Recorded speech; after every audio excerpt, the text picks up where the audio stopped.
Solicito às vereadoras e vereadores que registrem seus votos.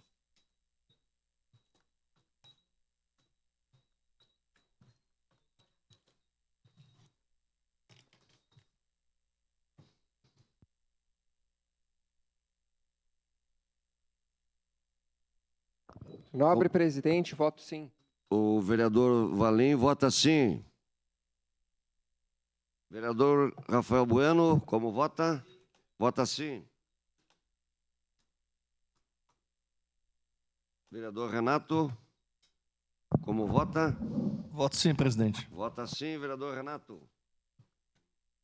Vereador Lucas Caninhato, como vota? Vota sim. Encerrado o registro dos votos. Encerrada a votação. O requerimento número 51/2023 foi aprovado por unanimidade, com ausência do vereador Scalco.